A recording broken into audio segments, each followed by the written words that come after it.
Hey guys, Chris here.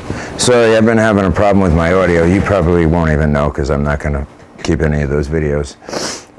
But this is just to preface this video because this is my second occasion with BMR suspension. I got two sets. You'll see in the other video, I made a clip that shows the suspension that I bought, shows all the emails that I communicated with them, and in the end, what ended up happening and how it seemed like they were going to handle it well, and it was making me very optimistic for a while there, and you'll see how that ended up.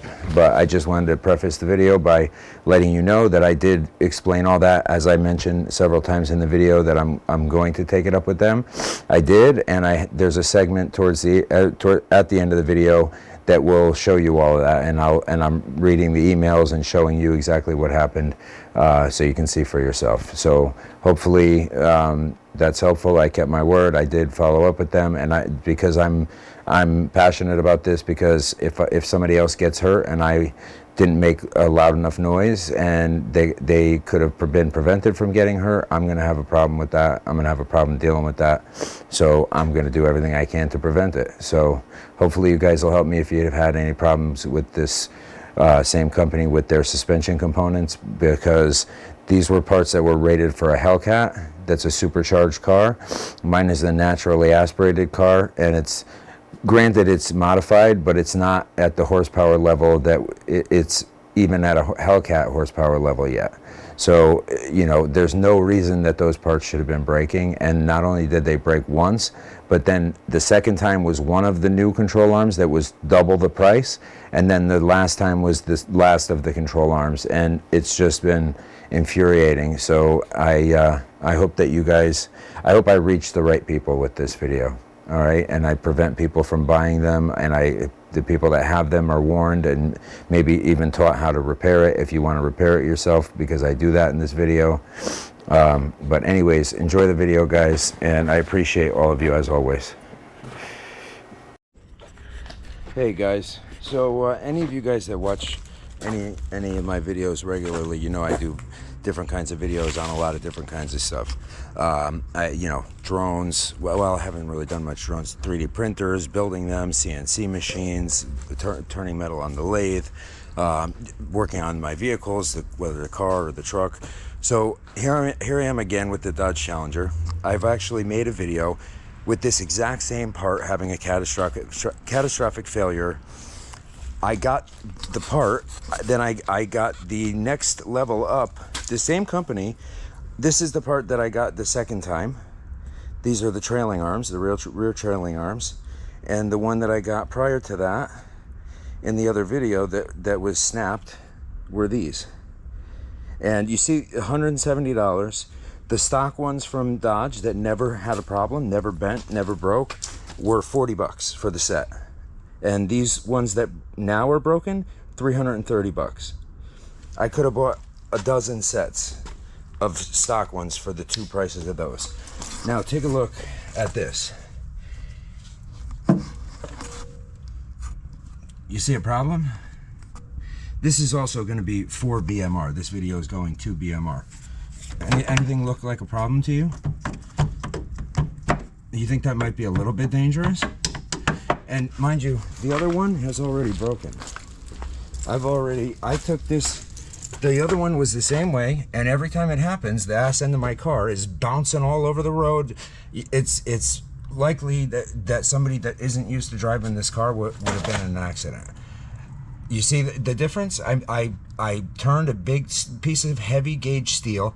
That's like 3/8 of an inch thick. That cylinder. Theirs was like 3/16 of an inch thick. So it's literally double or more. And then I personally welded it. So that's never coming. That's never going to break. I mean, I made certain of that. I welded that at 19 amps. That was welded very hot. That's not going anywhere. I mean, not hot. It's steel. It's not hot enough to compromise the integrity of the metal, but it's damn sure hot enough to melt them together. So now I have to do it all over again, which honestly, it's not even connected. It's just like free floating right now. So it's not like I have to do much to take it off, but I have to lower the rear suspension to put it back on, and to get it back in there, and then I have to bend that piece of metal that it bent when it broke. But this is going to BMR because I got to tell you, this isn't even about money for me, because the last one's broken under a year, and by the way, this is also under a year. It's under a year, and I only drive this car 5 months a year. So it's like literally under 10,000, it's under 5,000 miles. I can show you on the dash, because I am going to send this video along with an email describing what a horrendous experience I've had with not one, but two of the exact same product. And in two very different price ranges. It's 51,758 miles. Oh, sorry. I don't have the key in my pocket. Oh, there we go. 51,758 miles. This car last year, I know this for a fact because I put the double disc Ram full metallic clutch in, and it was at 48,000. So I put 3,000 miles on this car in the last year. So in less than 3,000 miles, this is what's left of that thing. I mean, it just sheared right off. That's only the bushing that's left in here. That's just the bushing. There's nothing on it. That whole part that was around the bushing is just gone. There's a bolt and a bushing. That's all that's left. So that piece just literally broke right off and fell on the road somewhere. I mean, it's so mind-blowing. I mean, like, I don't even know what other adjective to use to describe having this happen multiple times. I'm so frankly distraught, because I mean, I drive this car, you know, like I drive my car, like I really drive my car, but that's why I buy high-end parts. I mean, the car is still mostly stock. It's a stock motor. I mean, it's been modified. The car's been modified, no question about it. But it's been modified, all supporting modifications. Before I'm gonna put a stroked motor and a blower, but I haven't gotten there yet. This is a stock transmission.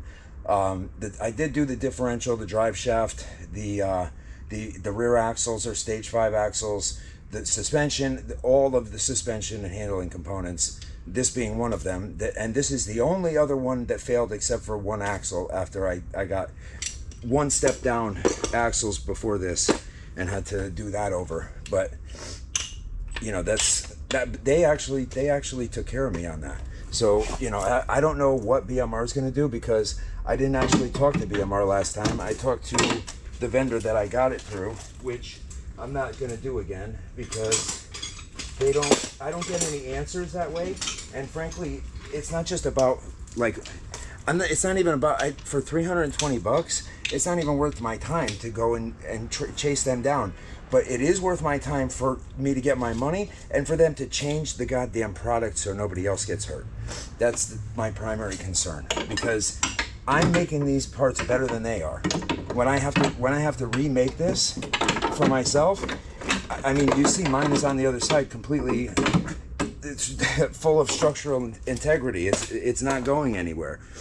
And the other one that was, you know, obviously I looked at it at the time, and I knew in my heart that this was going to end up happening, and I was going to have to do it, and I should have just done it then.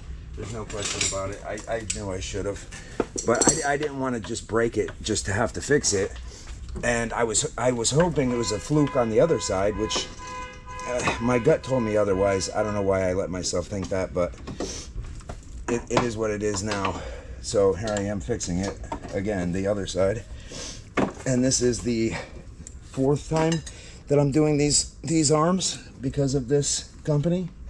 So BMR, when you see this video, this is the 4th time I'm doing this same part. And if you know anything about doing this job, the first time you do it, the bolt that's in here by Dodge, you have to cut the bolt, and then you have to, you know, obviously I only use number 8 hardware. I use 277 red Loctite.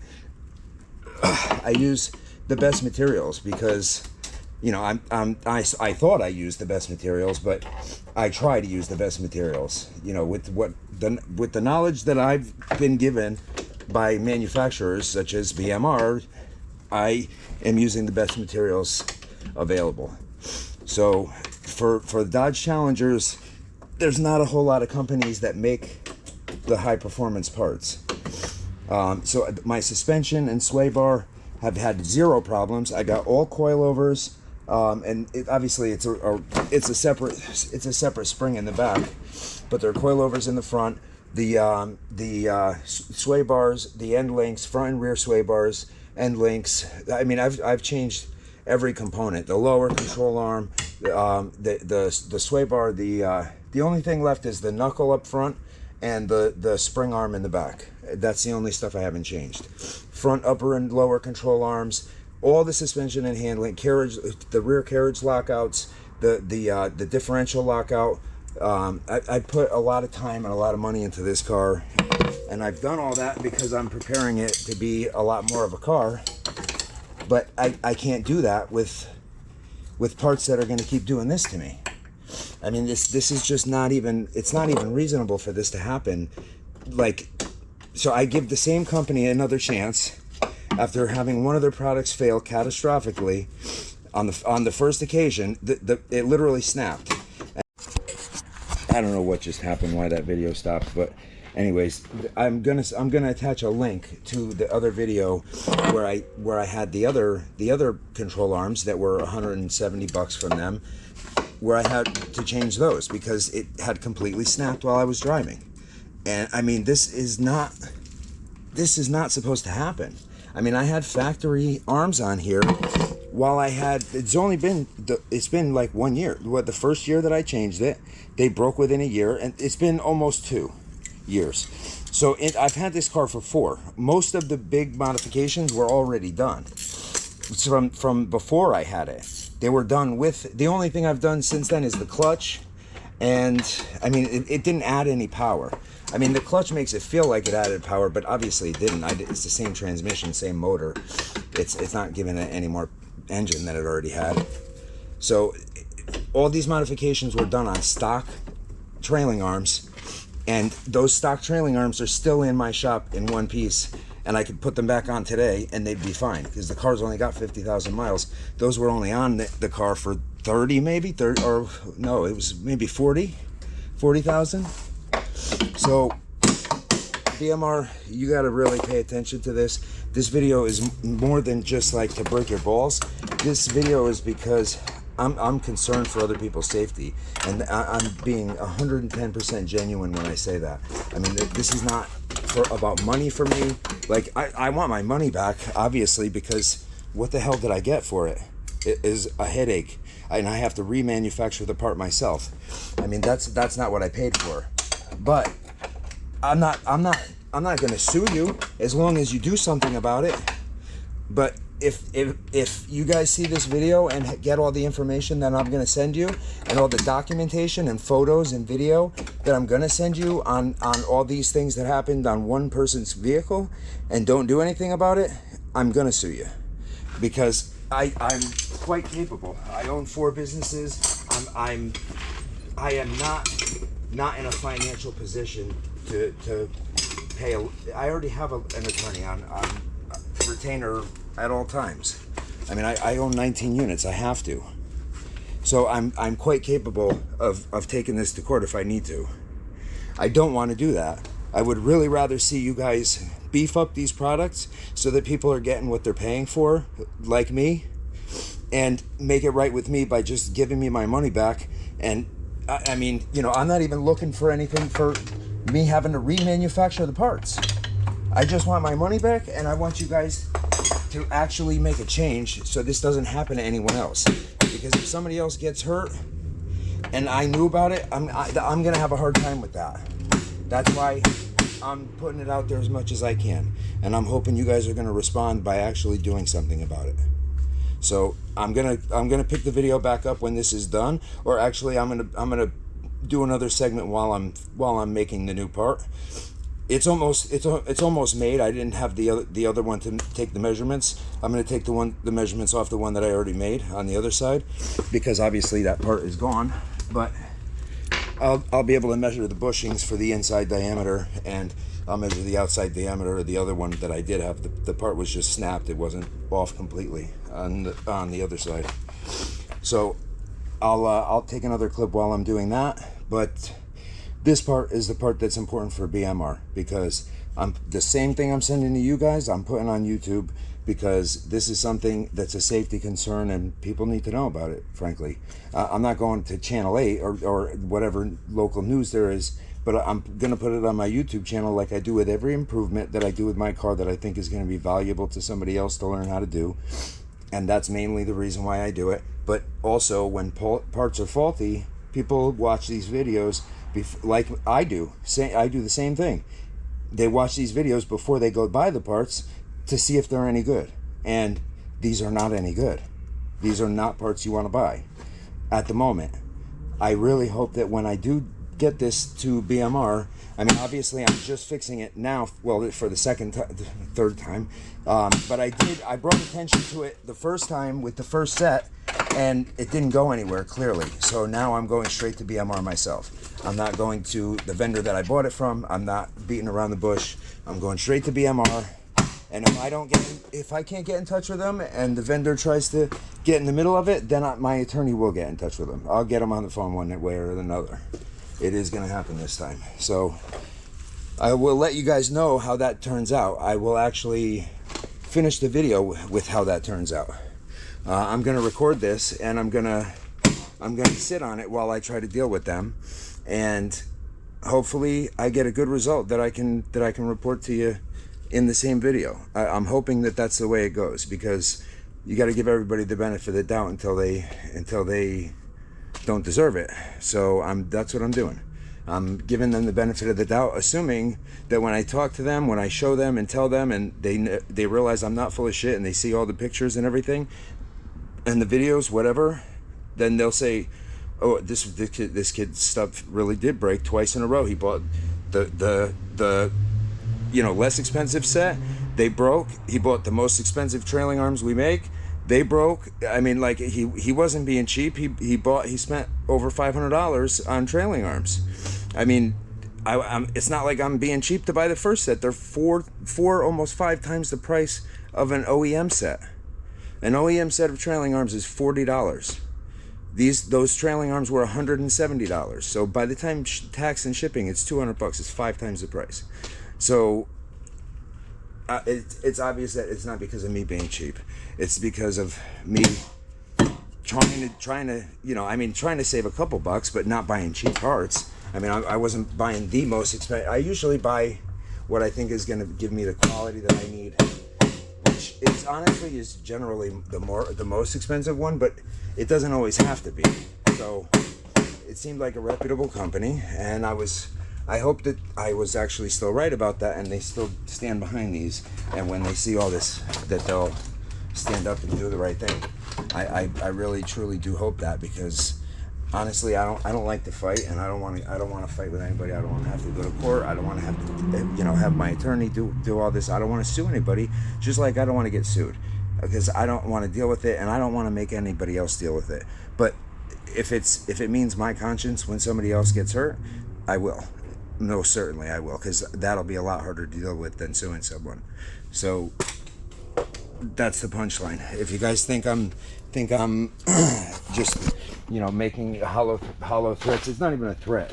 If you think I'm making hollow statements, you're incorrect.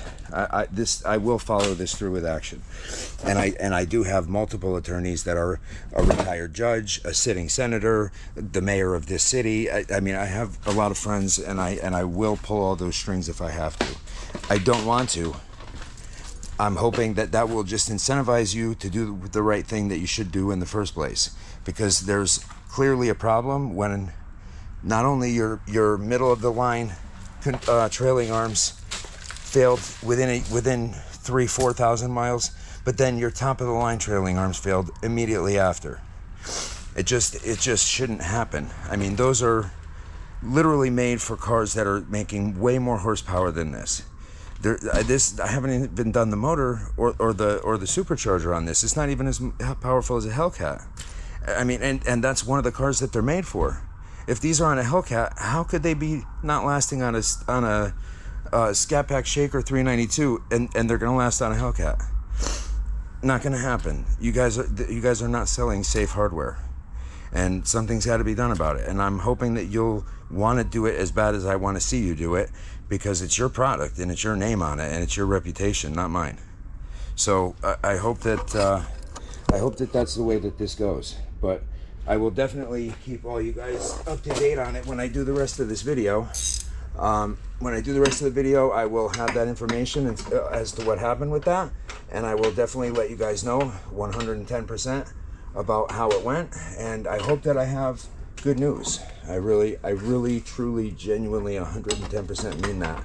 I don't want to have a bad experience. I don't want them not to stand behind their product and you know, to have to take them to court, because I just want my money and to see them do something about it. That's it. I mean, I don't have time to be going to court and dealing with this kind of stuff. I have 4 businesses to run, and I'm not trying to show off, and I'm not some hot shit or anything like that. I just have a real job. Like, I have real shit to do already. I don't want to sue anybody, because I don't like when I get sued, and I get sued for frivolous reasons, because people are just sue happy, and I'm not one of them. I'm truly not one of them. I don't want to be doing this, but I mean, I keep having this stuff break, and it's unsafe. And I mean, honestly, I think it's a damn good reason. I don't start fights. I hate being in fights. You know, any kind of fight, court fight, fist fight. I don't like to fight. I can fight. I do fight. I don't like it. I would rather not fight. So I hope that this is not a fight. I mean, time will tell, because I don't have control over that. I mean, what I'm doing is probably going to instigate someone, but that's not what it's meant to do. But unfortunately, I'm questioning somebody else's business and their quality control and their manufacturing, because it needs to be questioned. I mean, I'm showing you why right now, and that's sometimes not something that, I mean, that's most of the time, almost always, not something that people are going to like. So I'm sorry if that's the case, BMR, but, you know, I mean, I'm sorry, but I'm not sorry. So I'm sorry, I'm not sorry, because it needs to have attention drawn to it, and it needs your attention drawn to it. I'm not trying to, you know, go behind your back and go, you know, start a lawsuit without even contacting you. I don't even want to start the lawsuit. I want you guys to just give me my money back and do the right thing. That's it. I don't think I'm asking a lot. I don't think I'm being unreasonable. If you do, please let me know. If you think I'm being unreasonable in any way, shape, or form, please let me know, because I'm a reasonable person and I will work with you. But I don't think you could tell me that I'm being unreasonable at all. I just want my money back for what I paid for, because I've had to do this job 4 times and then remanufacture these parts. And frankly, you know, the time I've spent is worth more than what I'm asking for, even if I had gotten the right parts. Like, even if I had gotten parts that lasted any significant amount of time, which 3 months of driving, or less than 3,000 miles, is insane for a high performance part. It's a quote unquote high performance part. It's just insane.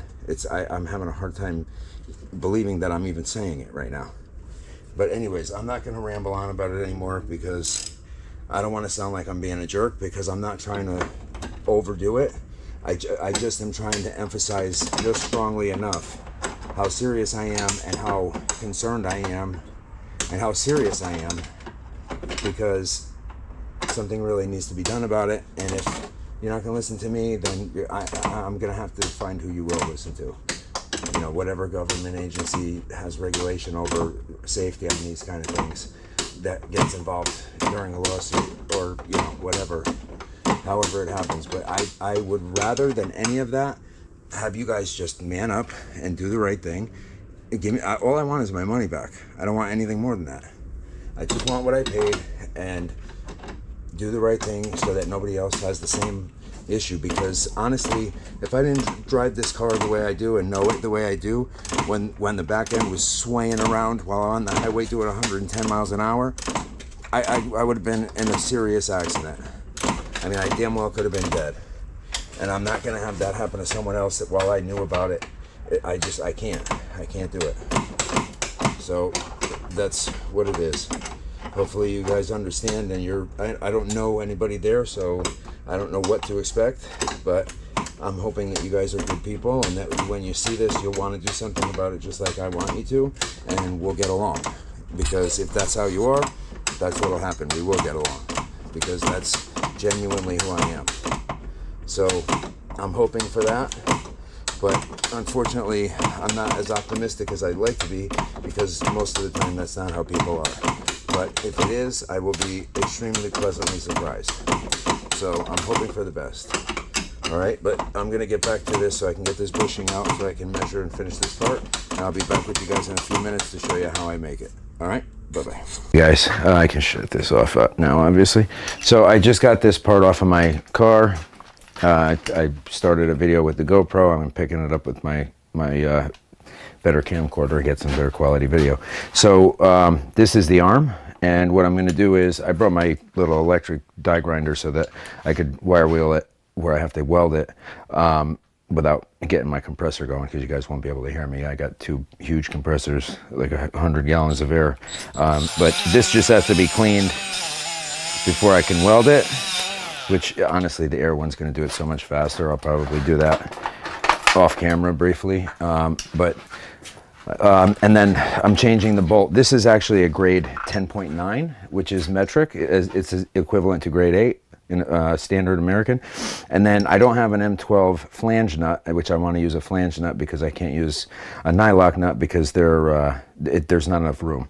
But I'm going to use this flange nut, but I'm going to re-tap it because the threads are a little shot, and I have a thread tapping machine that'll tap them nice and perfect. And I have to tap, though I'm going to make a hole in this for a grease fitting anyway, so I'm going to have to tap that too.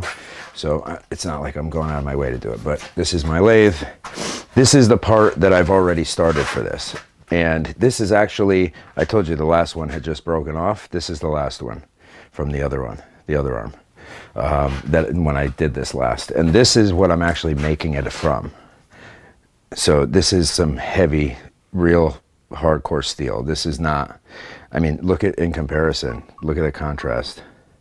I mean, like it's just ridiculous. And this is, look, literally, it's like maybe in thickness, it's probably maybe 20% of this.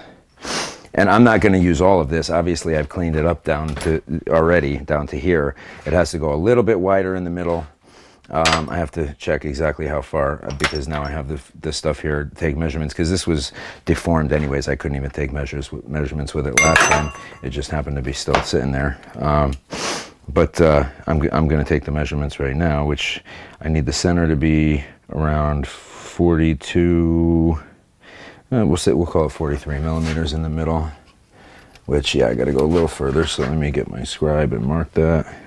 Where did I just put my scribe? I think I left it on that counter when I came over here to get the camera. Okay, I did.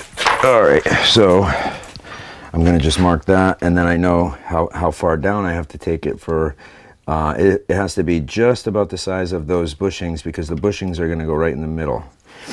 So I'm going to take some out of the inside, and then I'm just gonna take it down right from, I'm not gonna cut it, I'm just gonna keep going down with it. I'll use a big bit, and I'll just keep taking chunks out of it.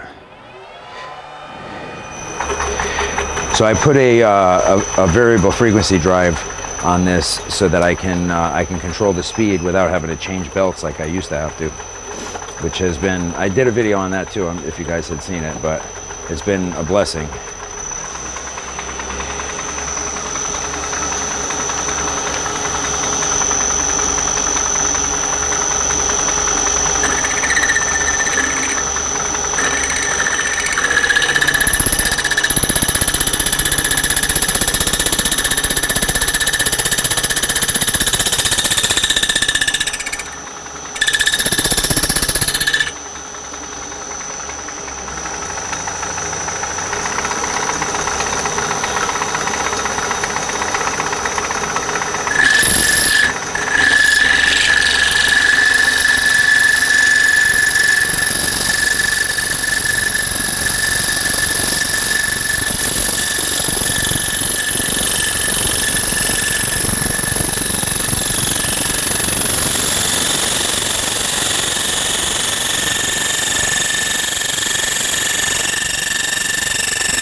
think I'm gonna try to use one of my straight. This is a big boring bar. This is, I mean, as you can see, it's a whole big setup that you can make really complicated cuts with.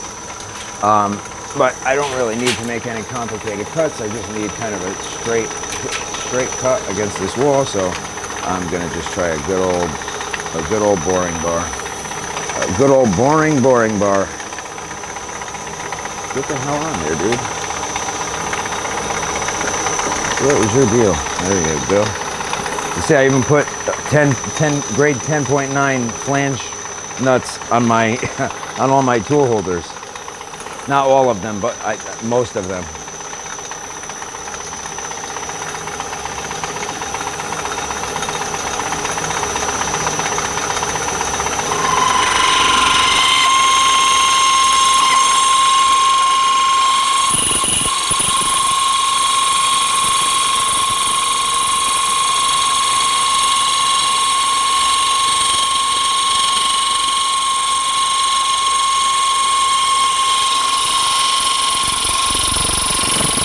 I do. Hi, good boy.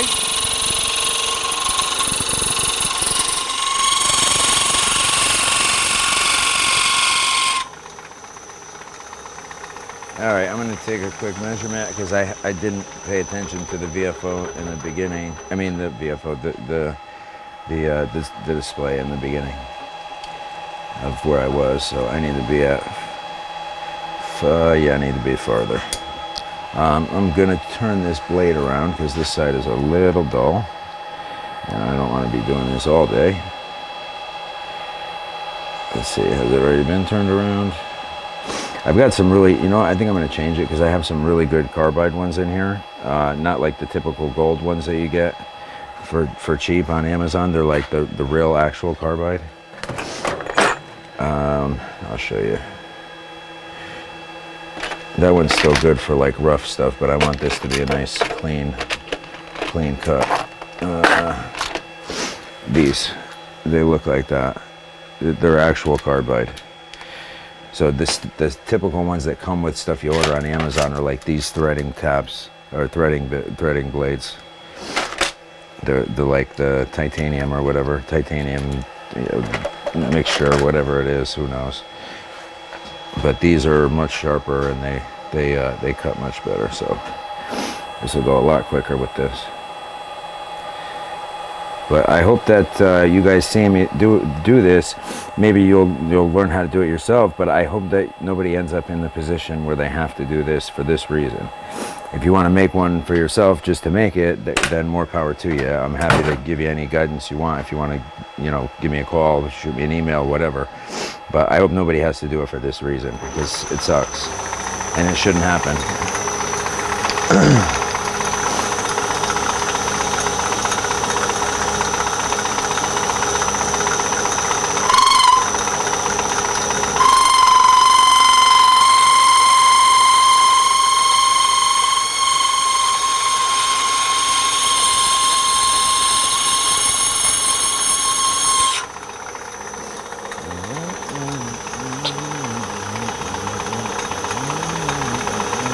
Oh shit, I'm using the wrong oil. That's my ISO 100 to oil the machine.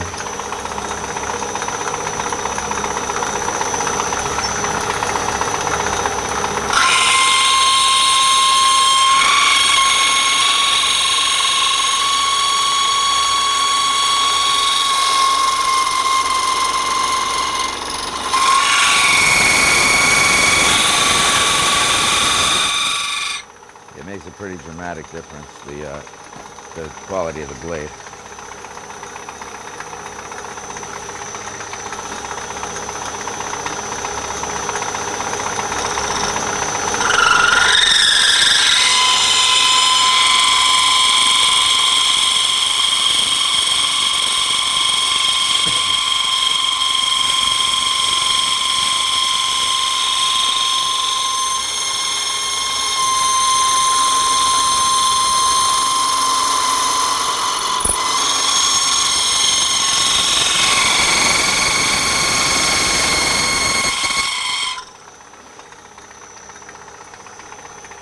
This is some really hard metal. I'm not sure exactly what type of steel it is, but this came off of a lift for a car. So it's some heavy stuff.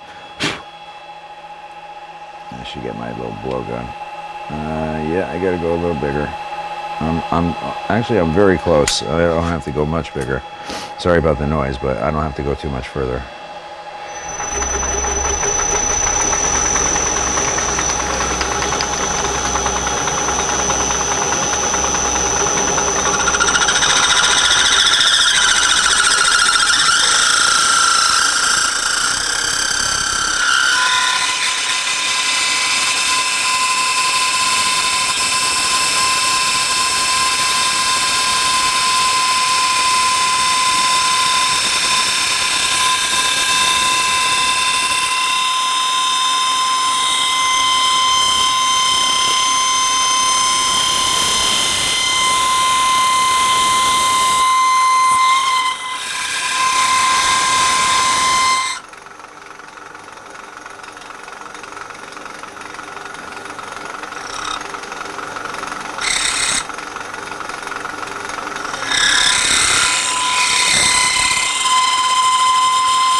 The DRO is the acronym I was searching for a moment ago. That's an acronym for digital readout. Okay, yeah, I'm right about where I need to be. All right, so that needs to cool. Let me get my compressor, my little air gun.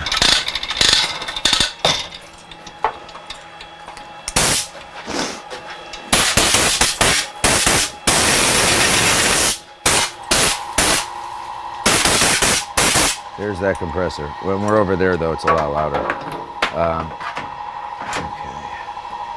All right, I'm gonna get something to shave this down. I'm gonna take it down quite a bit. So I need something blunt like that, but I'd like to use a bigger one, like 3/8. Oh, that is 3/8. 3/8 is okay. Maybe that. This one's probably better. With one of those carbide bits, this one would be good. Oh, this is good. This is a 1/2 inch. As long as it lands in the right spot. I don't know if it's gonna be low enough. Let's see.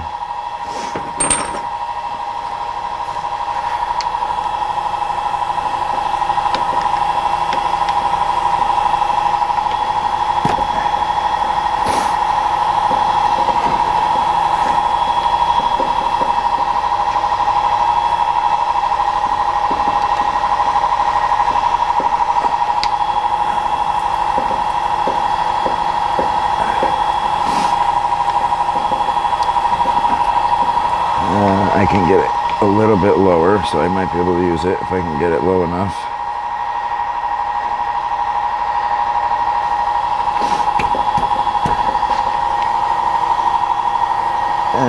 That's not exactly where I want it. Let me see if I can get it any lower. It's supposed to be right in the center.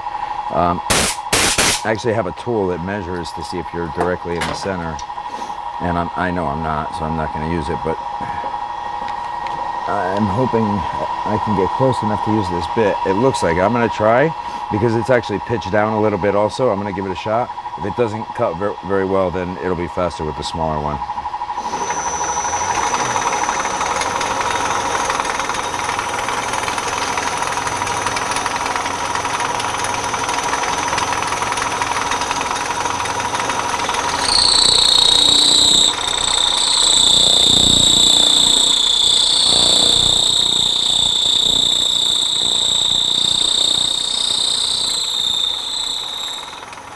Honestly, I can tell. I don't know if you guys can, if you're familiar with working on a lathe, but I can tell by the feel and the sound of it that it's not in the right spot.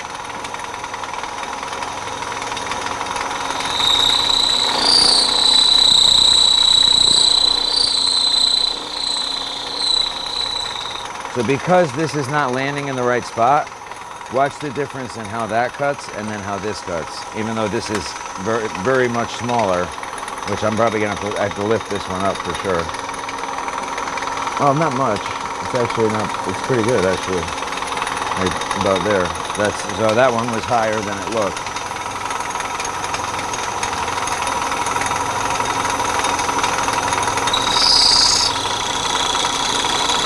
Yeah, it's already cutting way better. See, even a smaller blade, with the right placement, is cutting way better.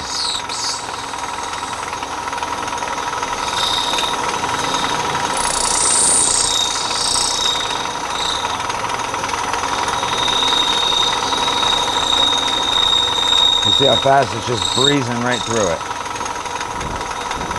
I mean, it's not taking big chunks, but you can't take big chunks with really any blade. I mean, maybe on like a massive lathe you can take bigger chunks, but this kind of, I mean, I can take big chunks on this lathe. This is a 3 horsepower, 3-phase motor. It's a pretty powerful motor, so I can take pretty big chunks with this. But you know, this metal just doesn't want to be cut fast. I mean, it's cutting fast for what it is. Aluminum, I can take huge chunks, you know, and it doesn't even. This is aluminum right here that I took. That's a big chunk I took right there. But this does not cut anything like aluminum at all. This is a very hard steel.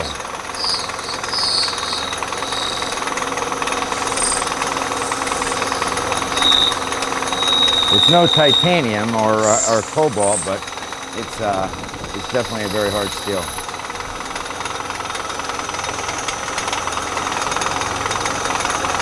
I don't like to use the cutting oil unless I really am making a lot of cuts in a row because the heat, but if I can avoid it, I will, because it really just makes a lot of smoke.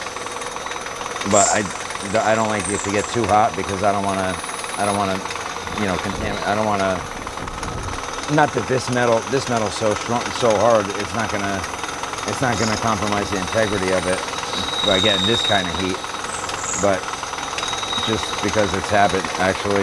Really, that's all it is.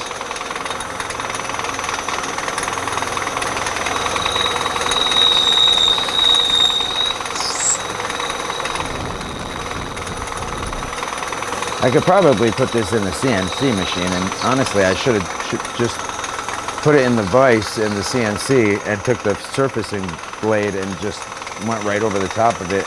Honestly, I don't know why I didn't do that. I'm trying to think in my head how much time it's going to take me to finish doing this versus fire up the CNC and just do a surfacing operation or manually move it and take this down where I need it, because it might actually still be faster. But it's getting pretty close, and now I'm taking bigger chunks, so it'll be done in a minute.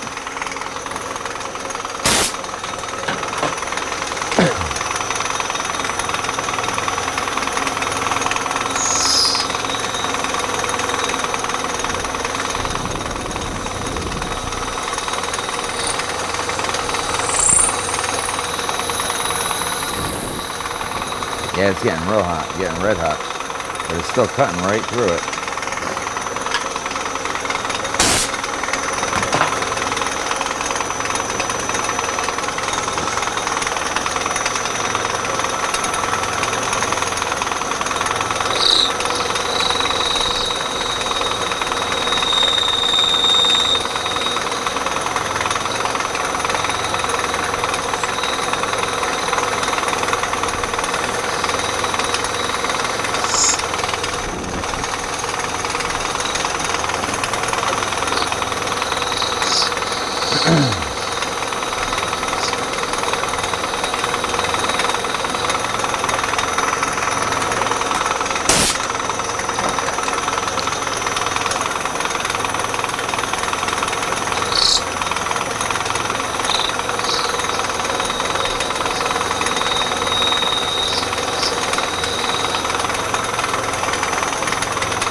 That's a real big cut right there. It's going right through it still. It goes to show you how important the placement of the blade is, like it versus, you know, where the center of the metal that's turning is on a lathe. And you need to have it dead center because you get such a smoother cut, and it's a lot less dangerous that way. Because it's a smoother cut and you're not fighting it, you know, it's smoothly cutting right through. When I crank this, it's just cutting more. It's not fighting me at all.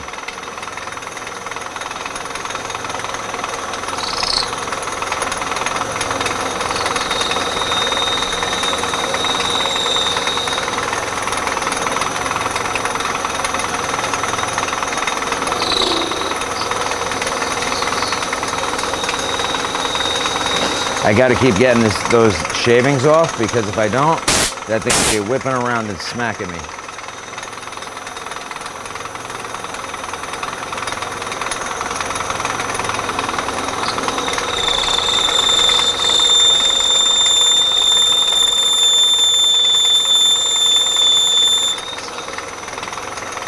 This is actually a great lathe for the price. This is like a $3 grand or is somewhere around there, without the variable frequency drive and the digital readout.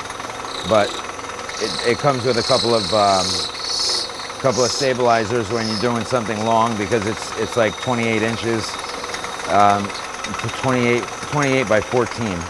So it's a pretty good size lathe. It's not huge, but for a benchtop lathe, it's pretty big. It's like 600 pounds.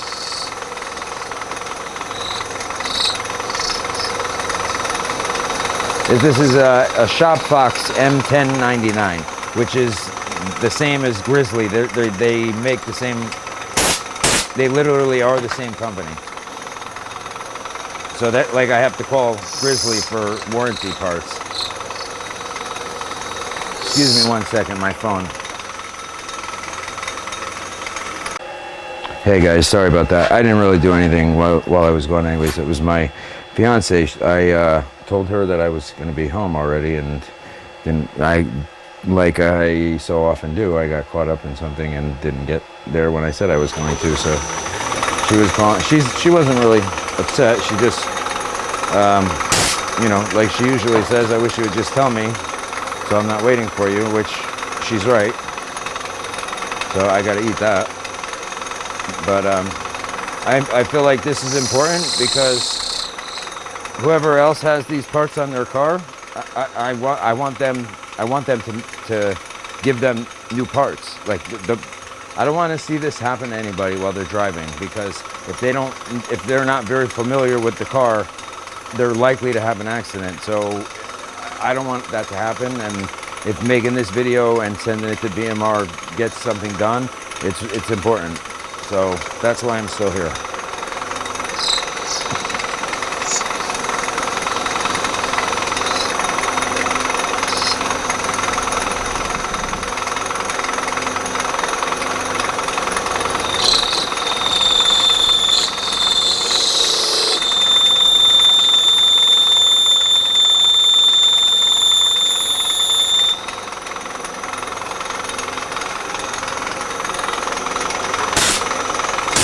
Oh, water in my compressor.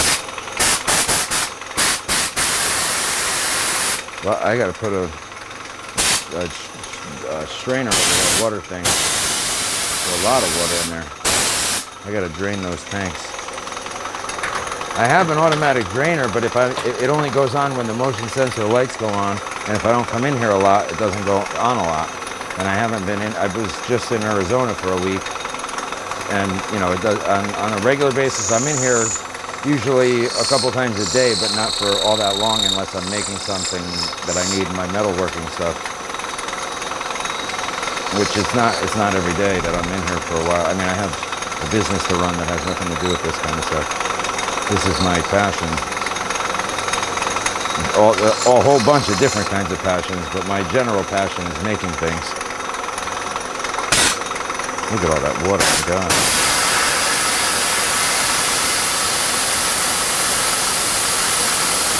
It's like a freaking fire hose. Holy shit.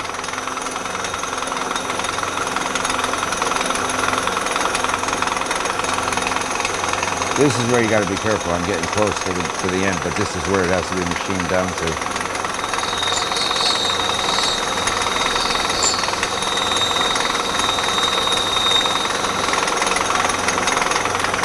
And I took a measurement of the inside while the machine was down, and I do have to go a little bit wider, but what I'm going to do is I'm going to use a blade like this, a cutting blade on the inside, because I think it'll cut a lot cleaner and it'll take a bigger chunk all at once. So something like that I'm going to probably use. That's another boring bar. I mean, I could use a boring bar, but I think using something like one of those is going to cut better, faster. Let's try, I'm going to try this. And here's another opportunity. If I'm running low on these flange bolts because I put so many in these. I'm going to have to order some more of them. But because these are like my favorite kind of bolts. I have some socket head like this, because now I'm going to have to switch sides. I have some socket head these are all the right size. These are the right thread and everything. But I want to make them all 10 millimeter now, because I got them, these are 10 millimeter, and they're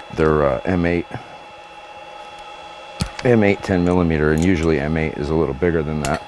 But the flange head, they run a little small. So if I use it like number eight M8s, which I have plenty of bolts. I mean, I have a ton of M8s. I keep an inventory of different kinds of bolts, plenty of them. So but I don't have a lot of flange head. Like these are M10, but they're not going to fit, first of all. But these are M8 and they're too short. There might be a couple. Oh, here we go. Here's another long one. There we go. I'm not gonna, not long, but like I need like, it's probably 1.5 inches. So these are 1 inch, and then I have obviously a lot longer, but I need it to be right around that length, because you don't want it longer because then it's sticking up too far, and you definitely don't want it shorter because then you can't grab short, like skinnier tools. So it's important to be the right size.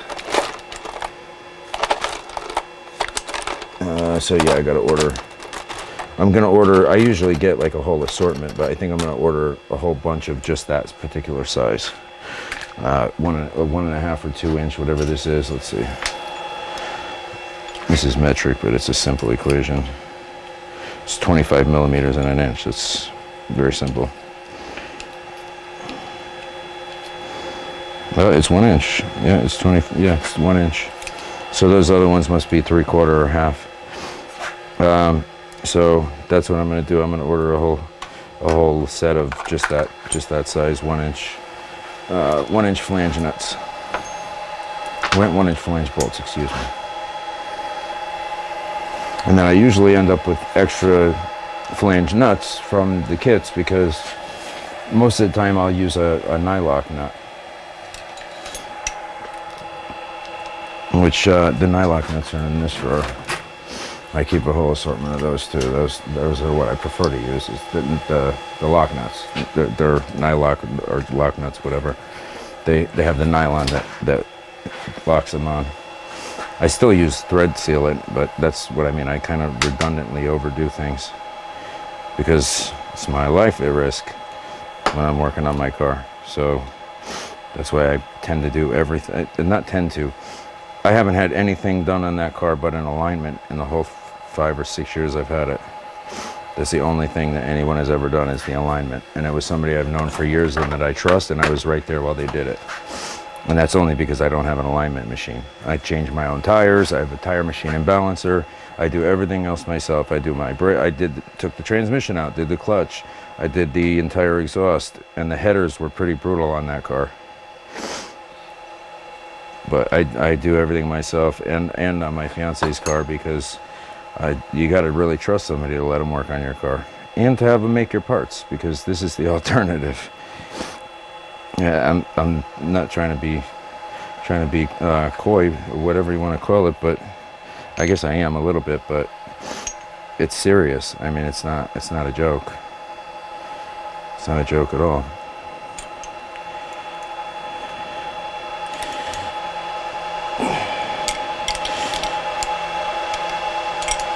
And don't get me wrong, I drive fast. I drive, I really drive my car. But that's because I know that everything that's been done on it has been done right because I did it. And I know that, you know, it's the best it can be because I put the best into it. I put the best materials. I spend the time to do jobs right. And, you know, but I can only do them as well as the materials I get. So that's why I'm doing this, to try to make sure that we get you, me, and everybody else that needs materials from any of this company in particular right now, but any other company too, that we get materials that we can depend on. Oh, that ain't gonna work. This tool is not gonna work. It's too big. This one will work though. This one won't work because the bottom is hitting, the side is hitting, but this one will. All right, I'm pretty sure this one will. Pretty confident this one. Oh shit, I'm not gonna have 2 more nuts though. That sucks. Well, I'm just gonna have to leave them on the wrist until I'm gonna put, you know, as soon as I'm done with this video, I'll go on Amazon on my phone and order some M10. I mean, you see I have a million M8, I mean, not M10, M8. They're gonna be M8, but grade 10.9, because flange nuts usually are in metric. And I like metric anyways. All these, no, not all these, most of these are metric. I usually buy metric because I like metric. It makes more sense and it's way more precise. I do use thousandths of an inch in machining because it's so common in America, but metric just makes more sense. I mean, it's like 1, 2, 3, 4, 5, and thousandths are like that too, but like a micrometer, I mean, yeah, when you get into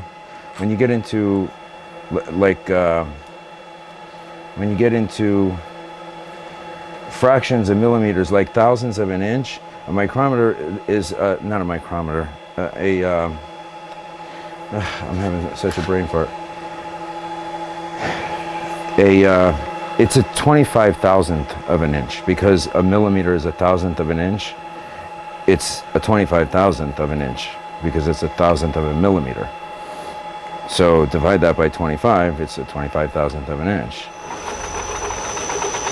So you can get much more precise measurements, much more precise everything when you're using that kind of measurement because of that. I'm gonna have to raise this up a little bit.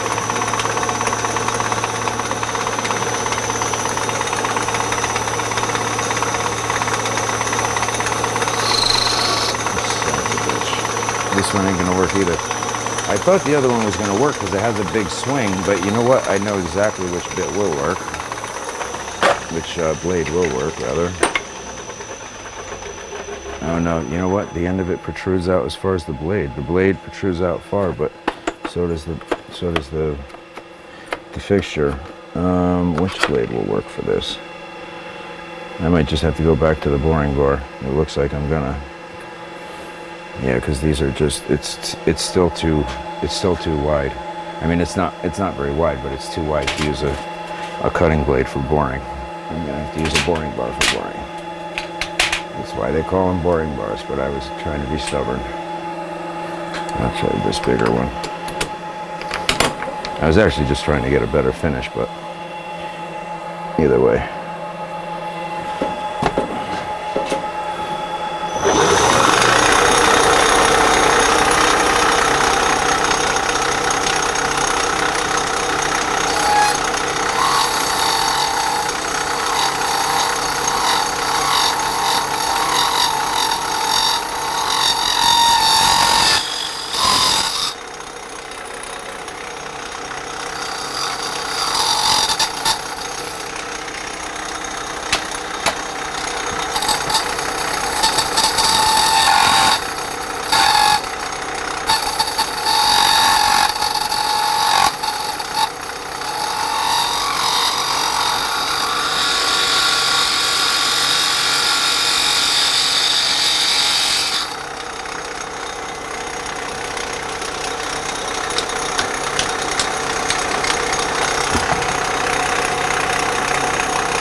blade is loose.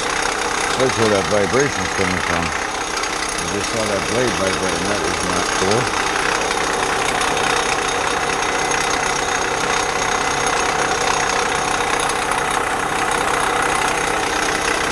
Big loose one.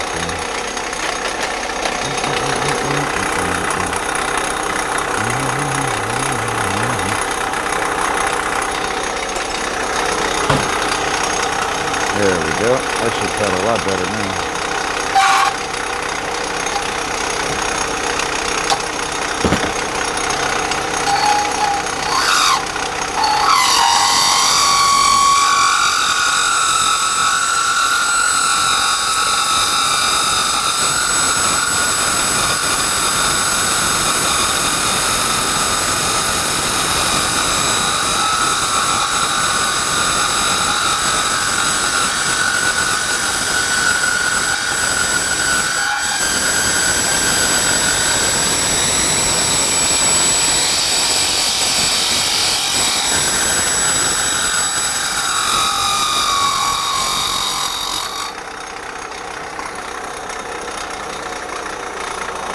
So the number you see here doesn't represent the speed.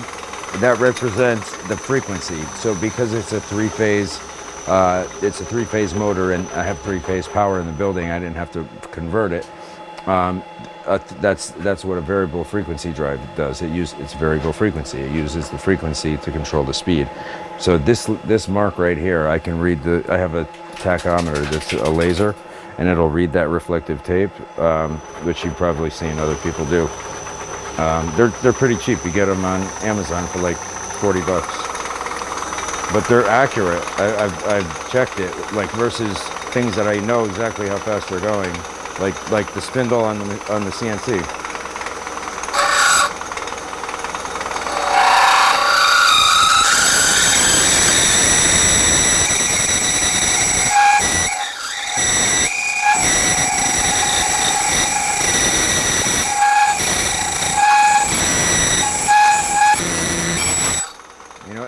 It's scraping the side of the boring bar. So what I'm going to do is I'm going to go back to the boring bar I was using in the beginning, because this has a much bigger pitch where it'll hit the inside without scraping the side of it.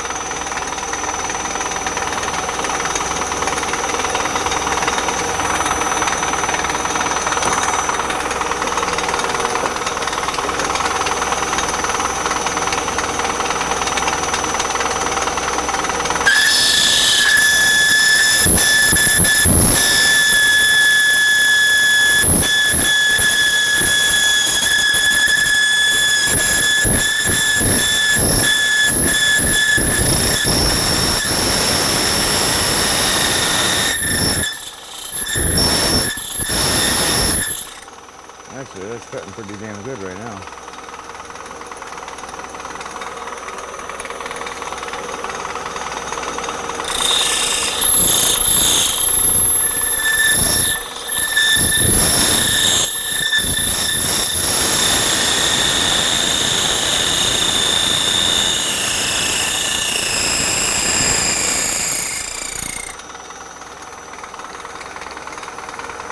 Alright, let's check it. I'm getting really close now. I actually could just check and make sure the bushing fits in the middle. One more pass, and it's not as clean on the inside as I'd like it to be. That's why I wanted to use a regular blade, but it's just still too thick. But that's a good thing. I want it thick because I want it to be safe.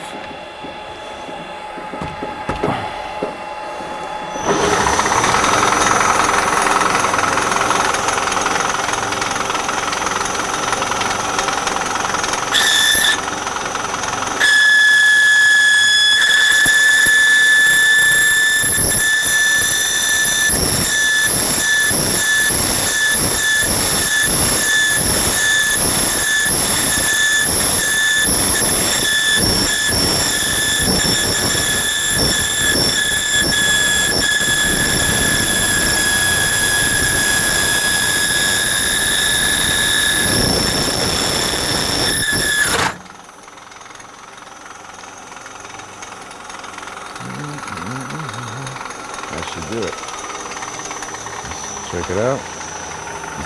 It's cutting good now. This one is actually cutting surprisingly well, but let me see it when I blow it off. It's kind of hard to tell the chips from the finish. Oops. Oh my God, look at that. Oh, that's one way to cool it off. You see all the water?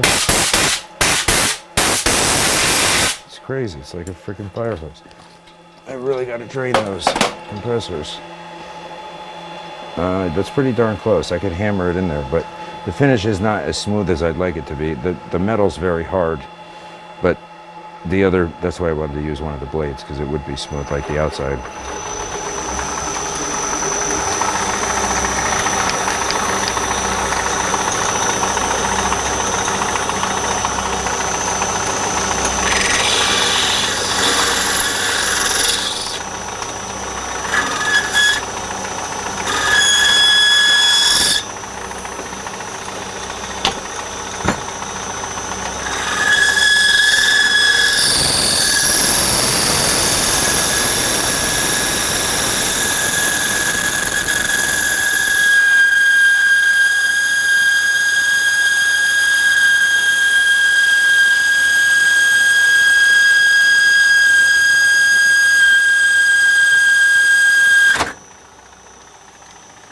See, even at this low speed, this motor will power right through it. This is a beast of a motor.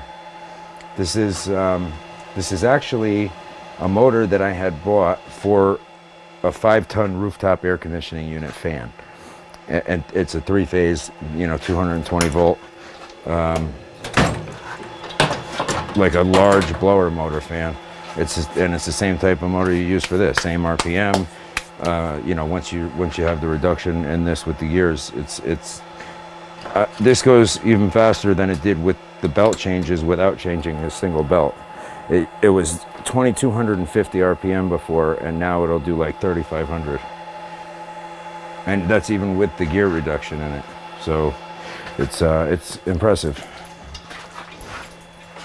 and has a ton of torque still, even at low speed, which is very impressive. What's your Dookie? My dog has no fear. He doesn't care about metal shards. I've had to pull him out of his paws. I probably shouldn't let him back here, but he wants to follow me everywhere, which I can't really be mad at him about. But now you see how nice and clean that is. That's going to weld really nice. And this is going to tap right in. Actually, you know what? I'm going to use the one with the fitting in the middle first.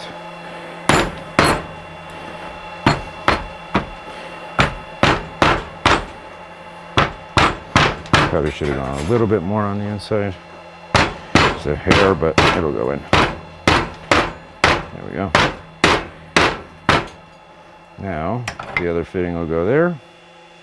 And that's going to be nice and solid. All right, I'm going to take this out because I don't want to do this before I weld it, because I'm getting grease on it already, but I'm gonna have to clean it off.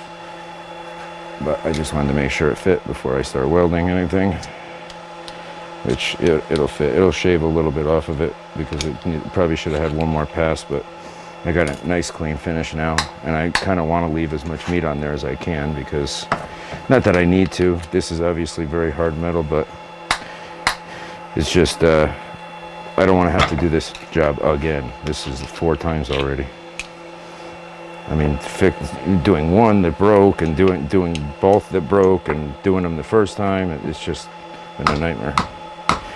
I mean, I've been doing a ton of work on the car anyways, so but like everything right now is done until I start something else big, and then this happens. It's a nuisance.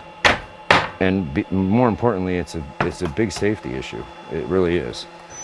Because, like I said a few times, if somebody isn't really familiar with their car and doesn't drive it like I do, and get in touch with their car like that, they're pretty likely to end up in an accident when this thing breaks, because the back end of the car is wobbling. It's not like wobbling like it's kicking out in rear wheel drive. It's like bouncing all over the place. It's pretty intense. All right, so I'll bring you over here where I'm gonna finish cleaning up that other piece of this, and then I'm gonna clamp them together or tack weld them together, and then I'm gonna put a nice bead on them. I'm going to MIG weld them. I'd like to TIG weld them, but I don't have the time to do it that way right now. And MIG welding it's just as strong, but it's just not as pretty. It can be kind of pretty, but it'll never be as pretty as TIG welding.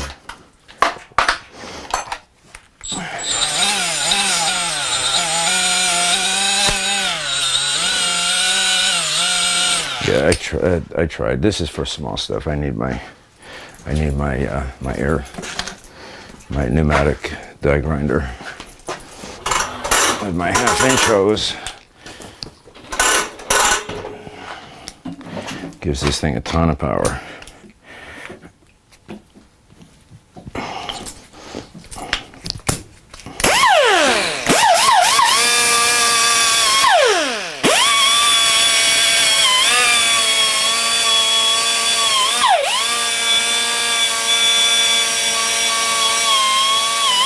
I will give BMR one thing. They did a pretty good job powder coating it.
So this is one important thing about welding.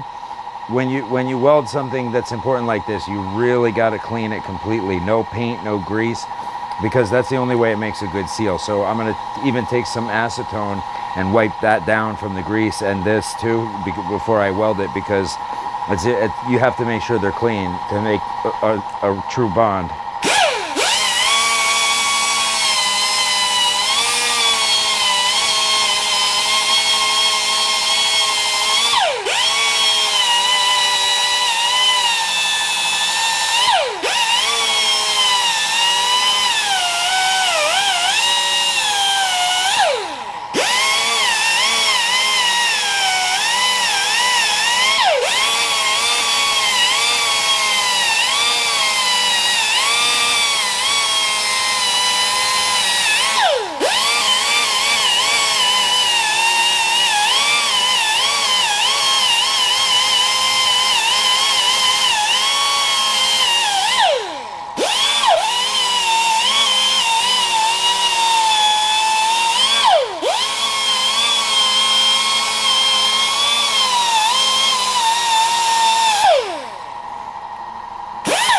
So now around it, you need it clean, obviously, but the mating surface is the most important thing.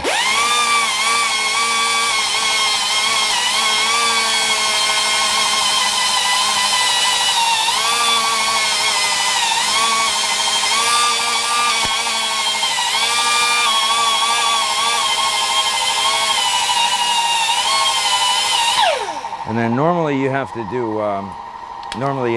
stand down a spot to ground it, but because the new piece is completely fresh, I can ground it up right on that. I'll put my ground clamp on that part.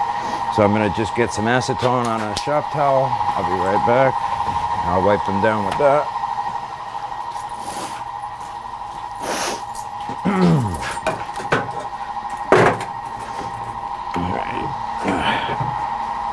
This is a brand new can. I want to break my balls. There we go. My hands are all greasy on top of it. There we go. All right. Gotta always make sure you close this stuff because it evaporates acetone and it's fucking expensive. Excuse my language. It's expensive.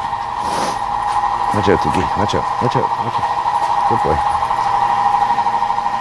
You good boy, Duke.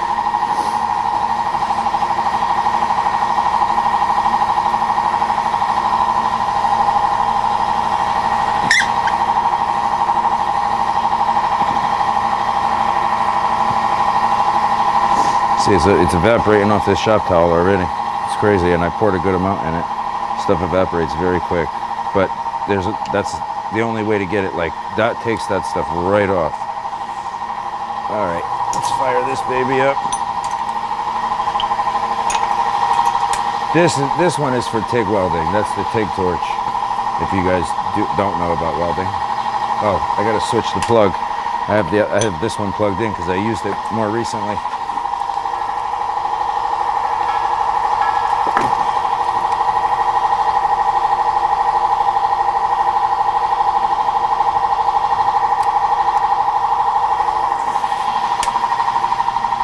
Go. All right, I'm going to turn the power up pretty high, get my gas on.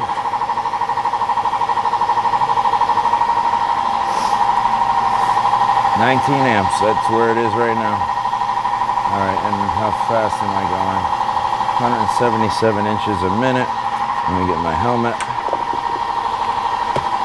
my gloves.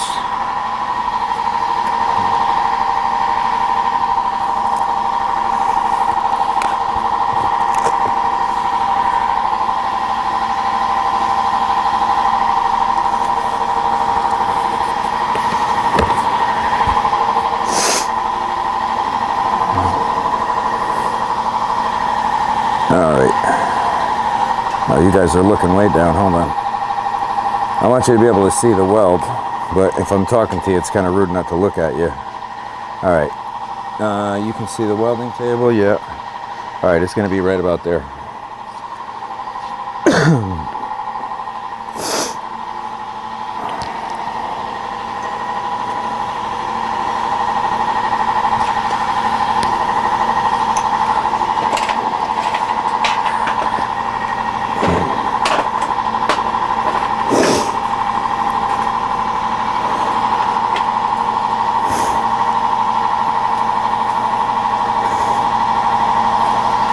You know what, I can probably, because this is a welding table and it's all metal, I can probably just clamp that to the table. Usually it works, but I'm thinking about the painted part, and I'm not thinking the brand new part is probably going to make it stick. Now once I get a tack down, I won't have to worry about holding it.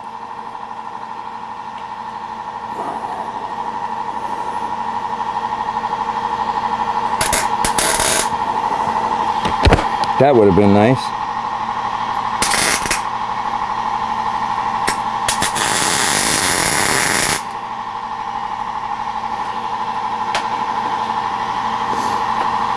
So now when you do a weld properly, the weld will be stronger than the metal. It's pretty impressive.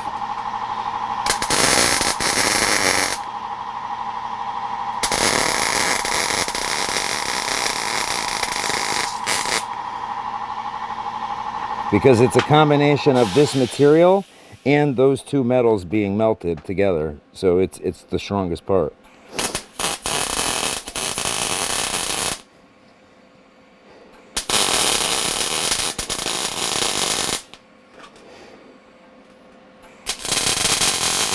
I actually want my material to flow a little faster.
See, and this is the part that really pisses me off, man.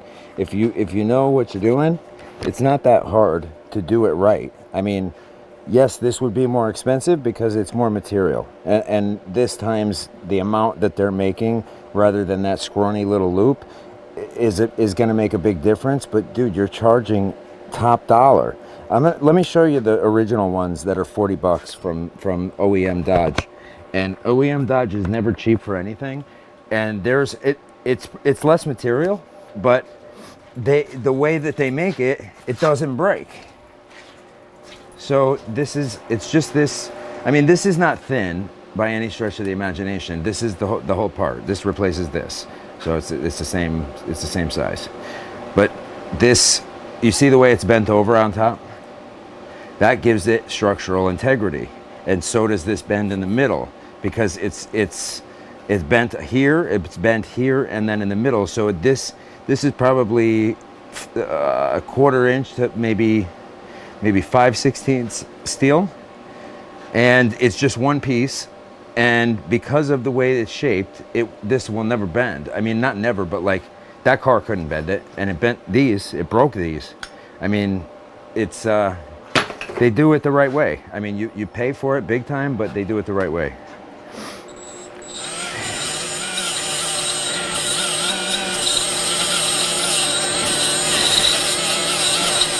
I don't know if the battery's low on this. No, it's not. I don't. Oh, maybe I have to turn it up. No, it's on 4. It's usually much faster. I don't know why it's. Oh, there it goes. That's better. Maybe it wasn't on 4. It looked like 4 was lighting up.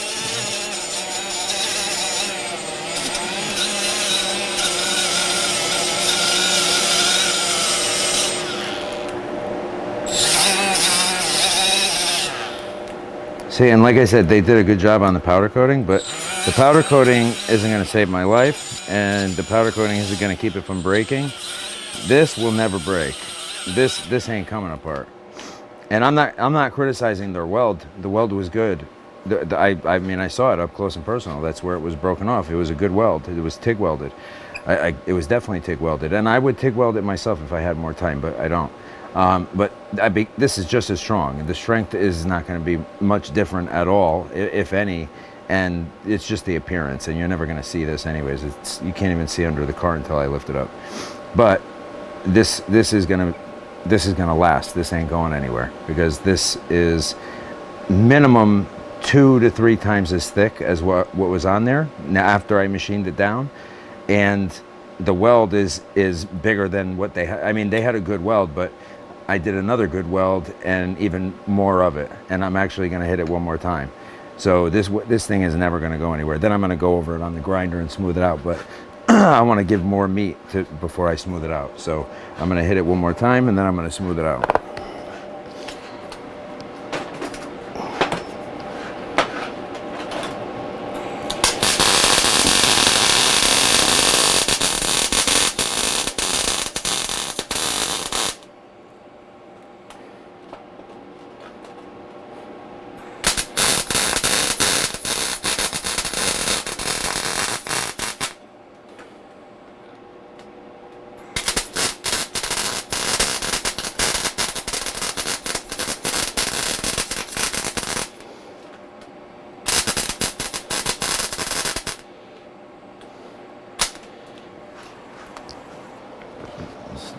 This is clogged or something. My material spool is clogged. I mean, I'm just about done anyway, but oh yeah, it's stuck on the roll.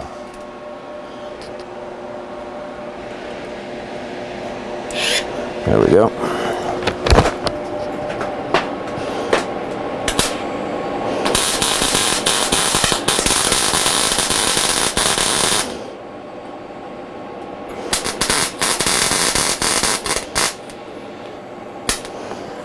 Doing it again?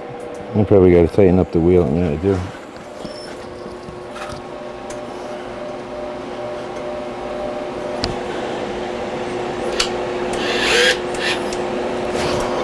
Is this hose, is wire kinked? No, it should be fine.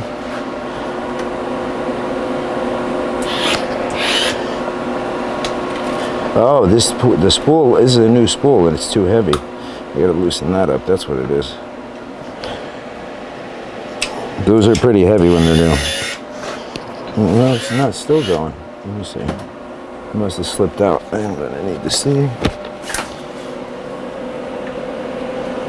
No, it looks like it's in place.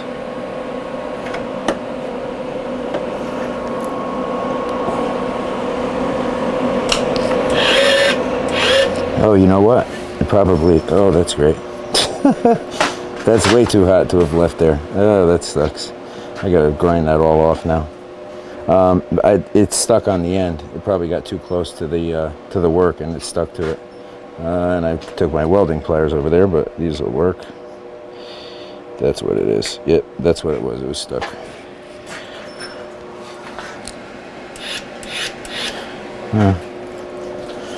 Is it gonna come now?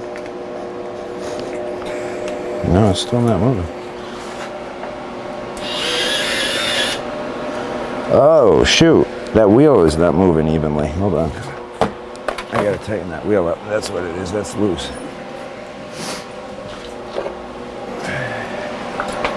Dookie, you're the good boy. You're the good boy, Duke. Duke is the good boy. He's my good boy.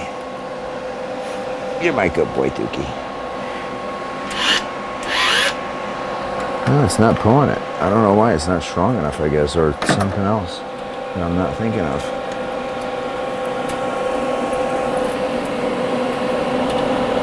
The wire's right. The size is right for it. This is right.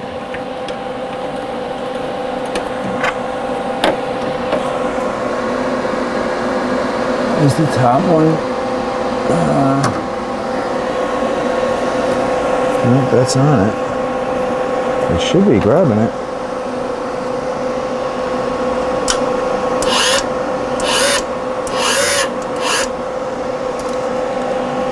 It's got to be kinked in there somewhere. Well, I got to just pull it through this side, and I'll try to work the kink out. If it gets kinked inside here, that'll make that happen too. Oh yeah, it's definitely kinked inside there somewhere.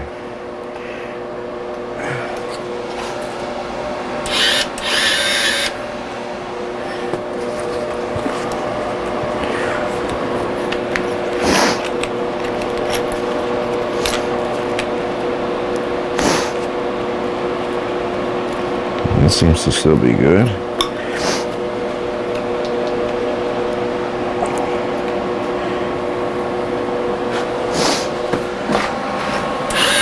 There we go. All right. I don't know what did it, but something did. So this is the actual tip. This is just it's the electrode, but this is just a shield for the gas. That's what keeps the gas right around it while you're welding.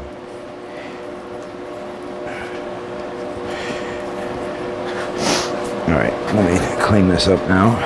But I had to put it on my welding chair while it was boiling hot.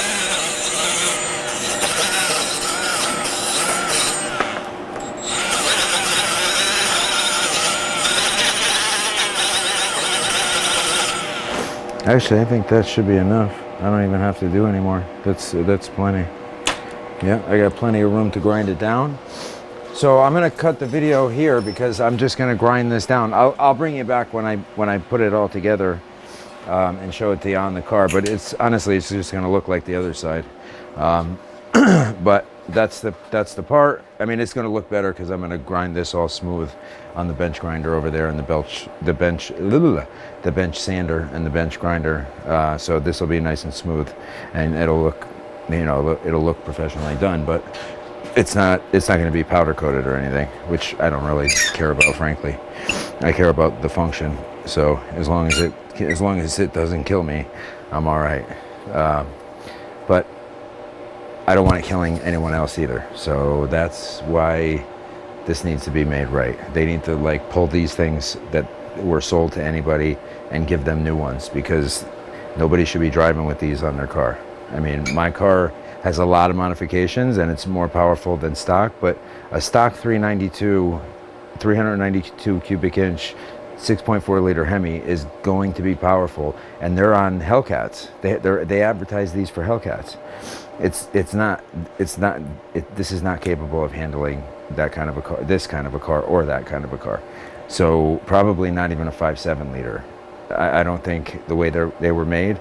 Now I doubt I'll ever have to change this, because the ball joint on the other end is definitely, compared to a bushing, is way better. But you still have a bushing on this end. And that's the other thing. I have to put this in the drill press, drill a hole, and then I have to tap it for the grease fitting. So I'm going to do that, and then I'm also going to tap that nut for the new bolt. I mean, this is a good number 8 bolt that I put in with a lock nut. This is for the bottom, but the other one that goes through there, I have a number 8 bolt with a just a regular number 8 nut, because that's all I could fit in there with like Loctite 277. But I would prefer to use a flange nut and a flange bolt, but I don't have a long enough flange bolt, so I'm thinking I'm going to use that hex bolt. But then again, the hex bolts, sometimes they strip. I might just use a number 8 up here, and then I will have the size. I'll probably end up doing that. Anyways, I'm just rambling now. So I'm gonna get this done. I'll take another short clip when it's finished, but I'm gonna definitely, before I air this video, because I have a bunch of other videos that I have to edit and put up online, but before I do this one, I'm gonna make sure I get a result with BMR, because I want you guys to know how they react and what they do and what they don't do. I'm hoping that they react appropriately, like a substantial size company that's got a substantial size screw up should. I'm hoping that they react accordingly.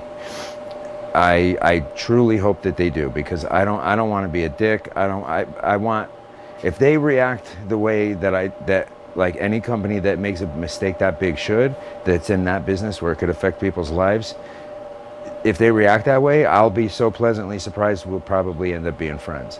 You know what I mean? It could go either way, or we could end up at each other's throats, and then I could say, okay, well, screw you. I almost died in my car because of your part breaking twice, actually 3 times, both sides one time, and then I didn't wait for the second side the first time because it was already starting to crack. So this is 3 times I've almost gotten into an accident because of your parts on my car. You'd think I'm not going to win? I can prove it. I have documentation, video, photos, everything of every single occasion. They're not going to want to fight it because they know they'll lose. I mean, any business person would know that it's not a good case for you to have. So all I want is my money back, is a few $100s, and take care of the people you already sold it to, which you've already gotten their money, right? So you're just giving them their money back in the form of a product that won't break. So, I mean, I'm not asking for more than you should give, and it's not out of greed. I don't want you to even give it to me. I just want what I paid. I don't want anything more than that. Give it to the people that are driving with these parts on their car. Anyway, that's the point I'm trying to drive home to them, and this video is going to them and on YouTube. So I'm trying to drive it home for both, because any of you guys that have put these on your car, please contact them and let them replace them for you, and maybe they'll be contacting you if things go well.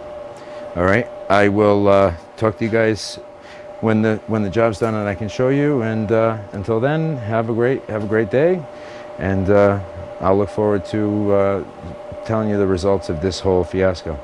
Hopefully it goes well, and I'll be very excited on the video if it goes well. You guys will know, because I don't like conflict, but when it's worth it, I will do it. Anyways, have a great night, guys. Appreciate you. Bye. Hey guys, how you doing? Chris here.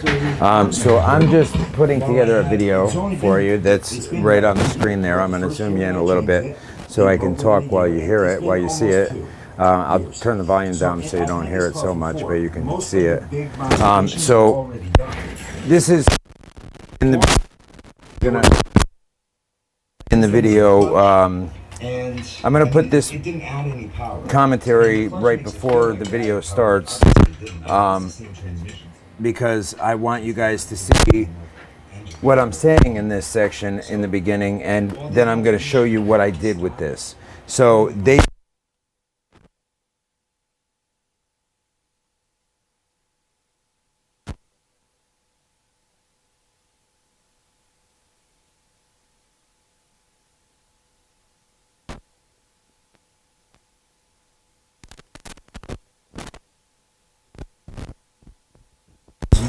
that it would motivate them to, number one, make it right with me, which is insignificant. It was a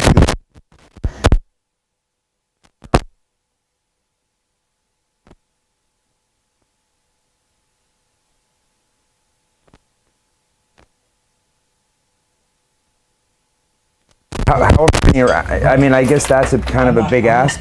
It's not a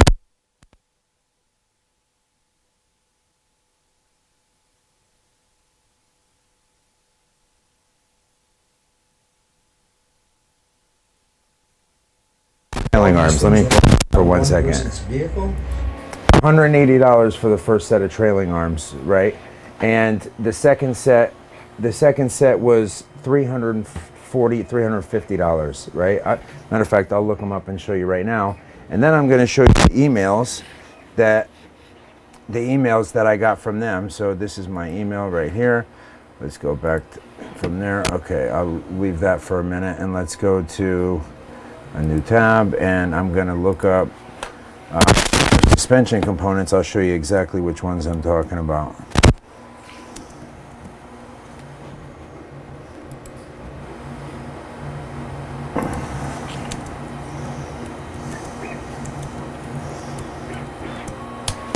Okay, BMR suspension, Dodge Challenger. So the first set that I bought was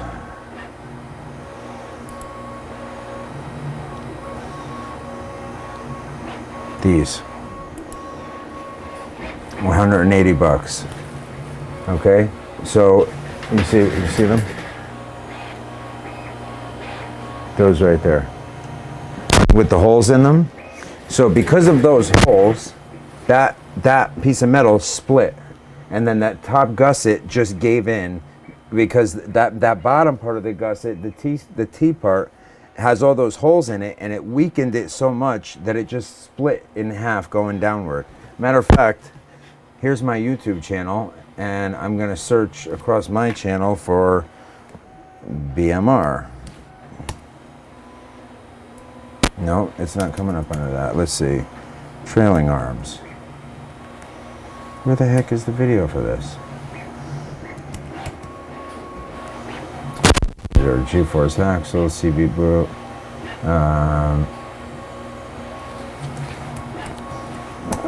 Challenger and CMO, show all.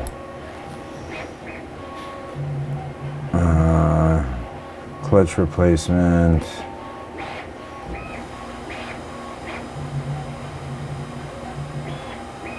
That was G-force axles. I don't know where the hell the video is for them, the first set.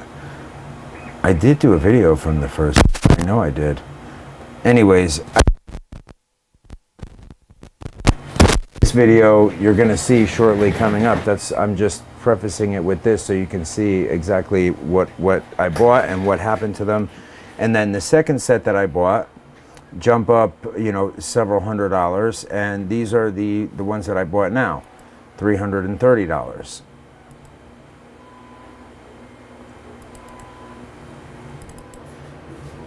Let's see if I can make that bigger so you guys can see it. $130. So those are the ones that you're going to see fail on my vehicle. So I'm very frustrated, and I'm even more frustrated at their response. So let me get that so I can show you their response. And it started off like they had me believing that they were going to address it properly. And they didn't. So there's 21 emails back and forth. So I'm telling them that I had purchased 2 different sets of trailing arms on my 2017 Dodge Challenger SRT, the gusseted T-style, and then here's the photos and the videos of everything and the 2 different kinds that I had purchased. Okay, what are you using this car for, and how much power are you making? It is still a stock motor and transmission as well as differential. It's making a little more power than stock, but even as much as a Hellcat, but not even as much as a Hellcat, which is also a car these parts are rated for. This is frivolous and false advertising. These parts can't even handle a 392, let alone a supercharged car.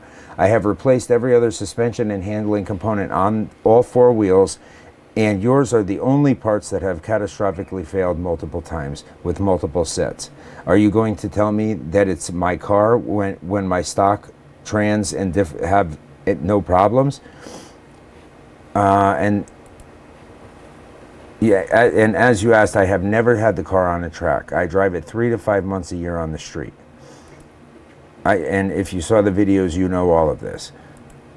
Do you have any other questions you'd like me to answer before I can get a real response? I'm pretty eager to see how you're going to handle this. To me, it's pretty serious. Blah blah blah blah blah. I completely understand your frustration and concerns, especially considering the severity of the issues you're facing. The safety risks and damages you've experienced are serious matters, and I want to assure you that we do take them seriously. I handle both technical and sales responsibilities across all our product lines, which keeps me on the phone and juggling various tasks throughout the day. This does make it difficult for me to dedicate uninterrupted time to watch lengthy videos. I do, however, review all the information you provide and make sure to relay the critical details to both our owner and quality control manager so we can address them effectively. If my emails seem brief or direct, it's not because I am unconcerned. On the contrary, I hate seeing any failure of our parts. My priority is to get the necessary information to the right people so we can find a solution as quickly as possible, blah, blah, blah. Okay, and that I was happy to see. I appreciate you taking the time to respond, even more so that you were taking the matter seriously, because I'm not contacting about this in any selfish manner. I think I've made that clear. I'm not looking for any kind of damages other than what is 100% legitimate, and more importantly, to make sure that no one else is in this situation where they can be injured. And I am very happy to hear that you guys are taking it seriously as well. I understand your messages are brief for a reason. I own and operate 4 businesses, so I totally get it. I apologize. The videos were pretty lengthy. Feel free to skip around to the pertinent parts because it was a multi-purpose video to show people how to do these types of things, but also to record it and send it to you guys so you could see for yourself that I'm not full of it and actually see me fixing it. So you can reach me at this email or my personal cell phone, blah, blah, blah. Feel free to reach out to me anytime. Okay, and then thank you for reaching out and taking the time to share your experience with us. We truly appreciate the seriousness with which you approach the situation, and I want to assure you that we take your concerns very seriously as well. Your detailed feedback is incredibly valuable in helping us ensure safety and satisfaction to our customers regarding the product. See, everything was really good up until it wasn't, right? And I said, okay, I appreciate that. You're taking this seriously and not just brushing it off. That is tremendously valuable. But and it was all you know, kind emails back and forth until it took a turn for the worse. So I haven't gotten a response from my last email. Is anything going to be done to address this issue? I would like to forget, but unfortunately for me, it's not going to happen. I'm hoping it's not going to for you either, because I'm not taking it lightly. My car is away for the winter already, so I would be even more frustrated about this if I hadn't heard back from you otherwise. But to the point. But this is to the point where I have to have my attorney contact you if I don't hear from you. And thank you for reaching out and sharing your sharing all the details regarding the issue. I appreciate your understanding and the extensive work you've put into resolving the problem yourself. It's clear you've taken every step to brought this to our attention so thoroughly. I'm sorry to hear about the damage to your big blah blah blah. While we understand, okay, so this is the point where they tell me to go to the vendor, which to which I responded. So thank you for getting back to me. I was 100% sincere when I told you I would rather resolve it between us than involve attorneys. Not because of finances. I have 3 attorneys on retainer because of my business, and as I'm sure you do, if not more, but it's a waste. I have had this happen 3 times. The first 2 times I haven't pursued anything like this because there wasn't damage to my vehicle aside from the broken part.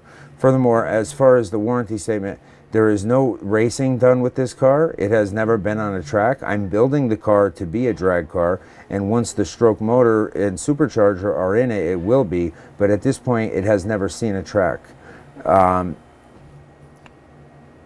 Which is true. I haven't taken it on a track, but I use the street as a track. But anyways, let's see. It's city and highway driving. I mean, which is true. I do drive in the city and on the highway.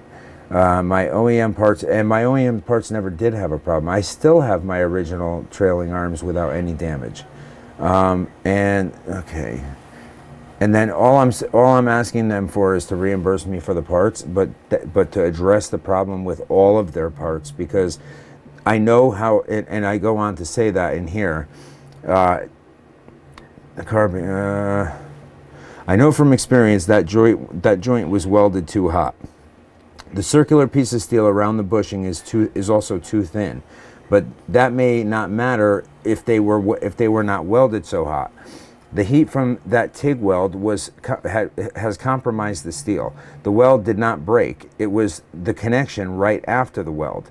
Immediately adjoining the weld, it's plain as day that the weld was done too hot for that diameter metal. I can show you close-up photos of the part and the damage. I still have one of the two cylinders that surround the bushing. I'm machining new parts, as you could see in the video. I don't know if you've had to change. Excuse me. If you've had the chance to watch it, and I know they were kind of long, so I understand if you haven't. But in the video, you can see me machining new parts. And I MIG welded the joint specifically because of the heat from a TIG weld. Even though the diameter of the steel I used is twice as thick and a much harder compound, I used a MIG welder with argon CO2 and 19A, so a thorough weld, but a TIG weld is so much hotter. That's why I didn't use it. I have dedicated AC 300 amp TIG welder and stick welder right next to my MIG welder that uses 100% argon. I CNC machine and turn metal like I did with these parts. Blah blah blah. And I'm giving you this information so that hopefully you can make the proper adjustments, because genuinely my primary concern is that no one gets hurt before even myself. My other concerns are obviously I just want things to be made right. The same thing I would do if it was my mistake, which I have done in the past. I've been a contractor for 20 plus years, and I've had plenty of times where that had to happen in the past. And that's about the summary of that one. And as I said in my previous email, the damage, blah blah blah blah blah. Let's see. Yeah, he wanted photos of that. Okay. I wanted to let you know I have taken the step of personally forwarding both of your emails in their entirety directly to the president of the company. Given the circumstances, I felt it was essential to ensure he receives your communication in full without any potential for misinterpretation or delay. However, it's worth noting that the president is presently at SEMA at trade show, which, as you may know, is an exceptionally high-profile event in our industry, which I do. And you know, basically, he wasn't going to be. It was going to be a minute. I genuinely appreciate that and your willingness to take this seriously and take it to the appropriate person. I have no hostile feelings at this time, and it genuinely seems that it's being taken seriously, which was important to me as it can probably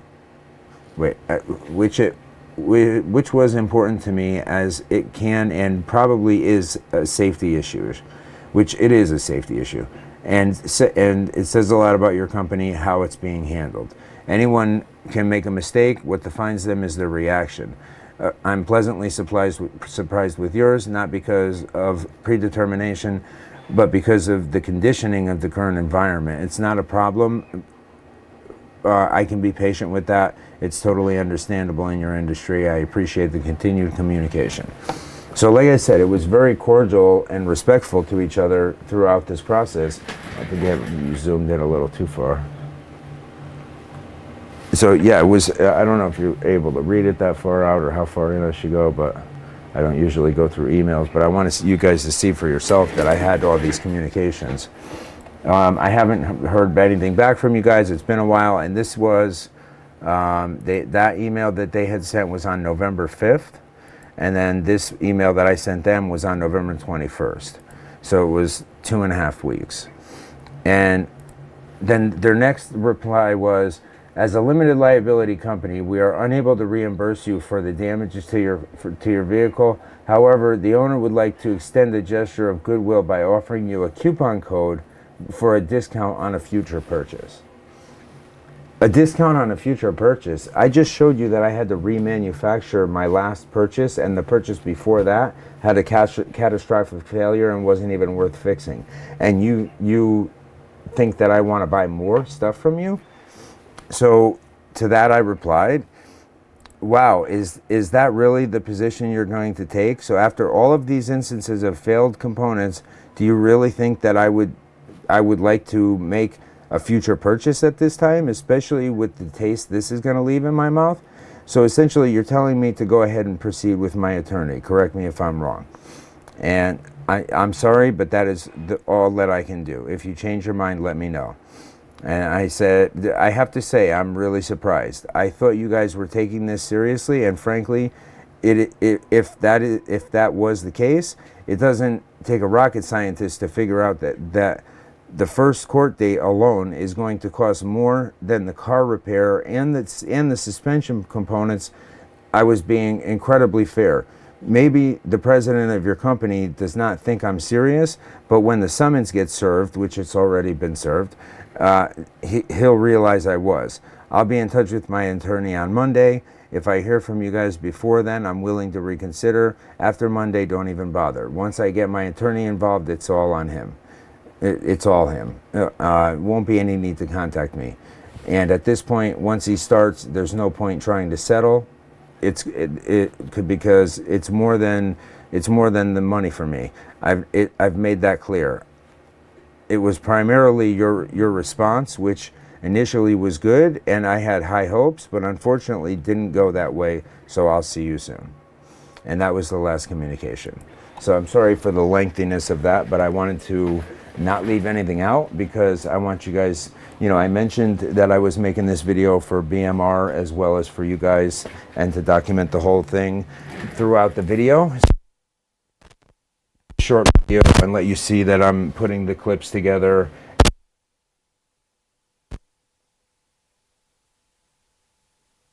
Part of the video I'm going to put this in. I might put it somewhere. Maybe like I'll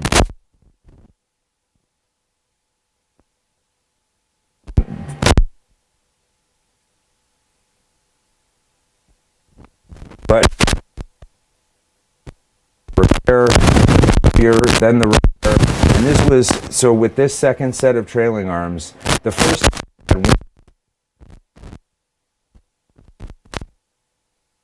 one was beginning to snap in half, so I changed them both with an upgraded pair that was, mind you, the OEM ones that never failed were $40 for a brand new pair for the set, for both of them. So for $40 I could have avoided all of this, and I couldn't change, and then I had to remanufacture the parts myself. So I spent $500 and change, and then with my time on the lift and everything else, probably $1,000 minimum, and then had failures while driving. It's just been a nightmare. And the fact that they're not willing to do anything, I mean, now I'm going to hammer them for legal fees from my attorney. I'm going to hammer them for all the time I spent working on the car, every freaking minute that I spent working on that car because of these suspension components, every minute I spent in my workshop, the machine time, the man-hour time.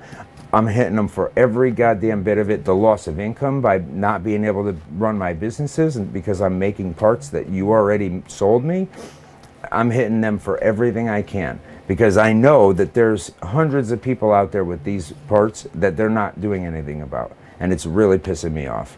So now I'm going to hit them right where it hurts, in their wallet, because obviously all those previous emails were BS, and I'm pissed. I'm really pissed, because it's like people's lives could be on the line. Potentially, it could be their lives on the line, and you're going to do nothing. Not happening. Not happening. I'm going to make a big fucking deal out of this. Excuse my language. I'm going to make a really big deal out of this. So anyways, that's that. I'm going to finish putting these clips together and getting this to you guys. Don't do anything about it, I'm going to sue you. See? If you don't do anything about it, I'm going to sue you. I own 4 businesses. I am to pay I already have an attorney on retainer at all times. I have 3 attorneys I own on 19 units. I retainer have to. right now. So I'm quite capable of taking this to need to. I don't want to do that. I would really fuck these products. Paying for, make it right with me by just giving me my money.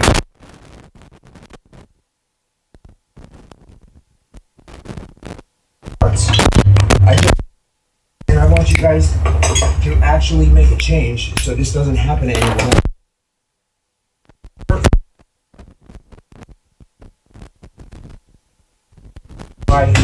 I'm putting it out there, just like that when I said that about it. I've told them about it. They know directly from me talking to them. You heard the email. They don't intend on doing anything about it. I've got a big problem with that. I got a real big problem with that, and I'm not just going to let that go. So they're gonna pay the piper one way or another, whether I got to force them or whether, you know, hopefully you guys can join me, any of you guys that have bought their parts or what. And I mean, we can make it a class action lawsuit. If there's anybody else who's had this experience with these parts, please feel free to reach out to me.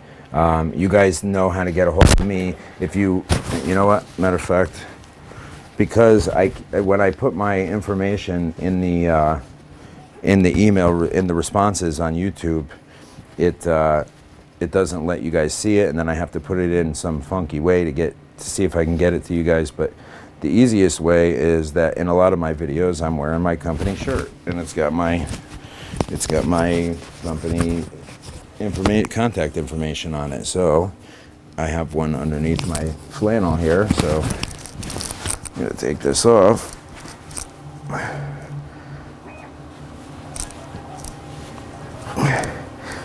And I'm just gonna leisurely turn around over here and look at the screen for a minute. So if any of you guys have had this kind of situation with BMR, please don't hesitate to reach out to me.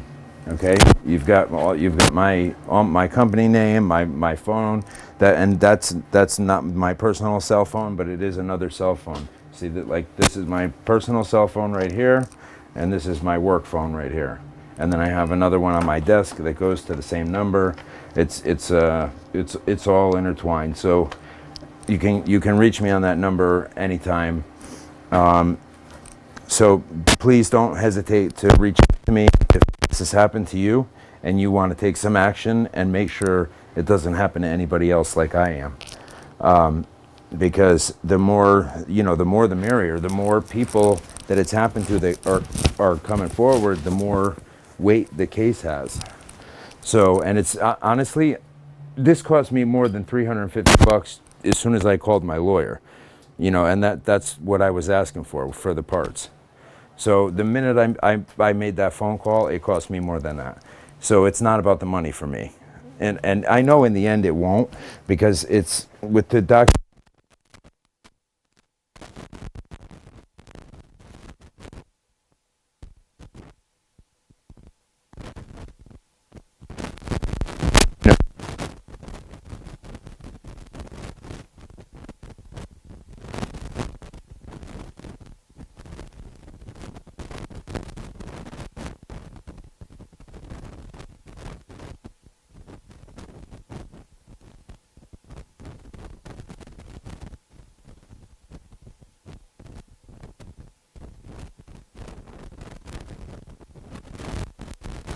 Of not winning.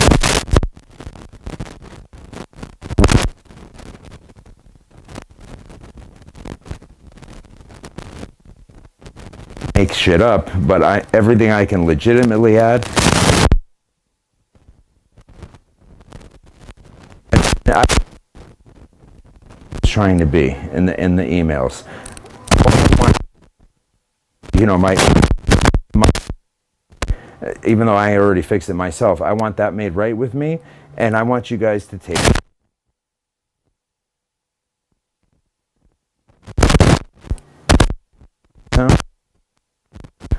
I want you guys to take care of your other customers that are driving with parts that are going to fail or are already failing, and then the people find out and the ass end of their car is swinging all over the street and maybe they get into an accident. And I'm not okay with that, and I'm not going to sleep good at night knowing that. And it's been bothering me since, and this just happened. I just got to the bottom of this recently. This has been almost a month and a half, and now I got to the bottom of it, so here I am. I'm putting the video up, and I already called my attorney a while ago, so this is already in the process. It's going to be a process. No lawsuit is quick, but anyways, I'm going to let you guys see the rest of the video, or get back to your lives because you saw the rest of the video, however that works out. But anyways, I appreciate all you guys, and I would really appreciate your support in this matter, because just think about all the other people that are out there driving with these components on their cars that could be in danger at any moment. And that's what I keep thinking about, and I have to do this. All right, so I appreciate you guys. Thank you so much.